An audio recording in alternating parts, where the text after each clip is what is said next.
ఈరోజు పెసరబ్యాళ్ళు ఉద్దిబ్యాళ్ళు వేసి ఉత్తప్పలు చేసుకుందాము. విత్ గుంత పొంగలైనా వేసుకోవచ్చు. ఉత్తప్ప, దోశ ఏదైనా ఓకే. దాంట్లో కొంచెం రవ్వ, కొంచెం పెరుగు, ఉప్పు, క్యాప్సికమ్, క్యారెట్, గ్రీన్ చిల్లీ, అల్లం, కరివేపాకు ముక్కలు, కొంచెం జీలకర్ర, ఇవి ఇప్పుడు మిక్సీ పెట్టుకొని ఆ తర్వాత అవన్నీ కలుపుకుందాము. ఇప్పుడు ఈ పెరుగులోకి ఈ రవ్వ, కొంచెం ఉప్పు వేసి బాగా కలుపుకుందాము.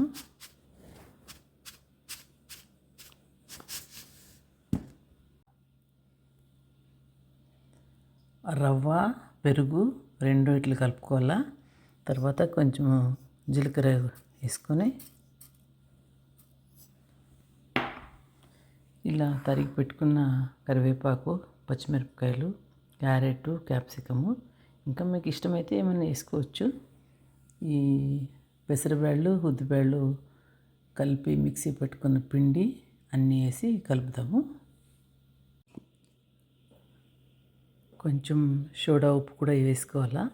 ఇష్టం లేకపోతే వద్దు, లేదంటే కొంచెం వేసుకోండి.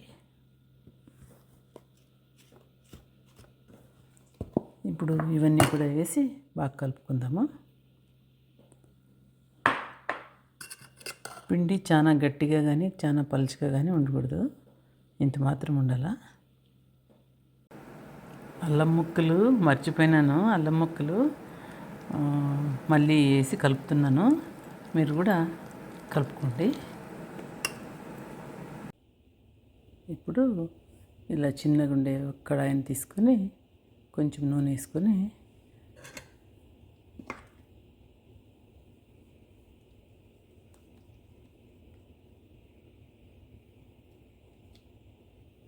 మీకు చిన్నదైనా పెద్దగైనా మీ ఇష్టము, ఎట్లయినా వేసుకోవచ్చు. కొంచెం అలా వేస్తే బాగా పొంగుతాయి. ఇవి ఇంకా కొన్ని శనగబ్యాళ్ళు, అలసంద బ్యాళ్ళు అన్నీ కలిపి కూడా వేసుకోవచ్చు. కూరగాయలు కూడా మన ఇష్టము. నూనె వేసుకునేది కూడా అంతే. నూనె కూడా ఎక్కువ వేసుకున్నా బాగుంటుంది, లేదు తక్కువ తినేవాళ్ళైతే తక్కువ వేసుకునే బాగుంటుంది. కొంతసేపు దీనికి మూత పెడదాము.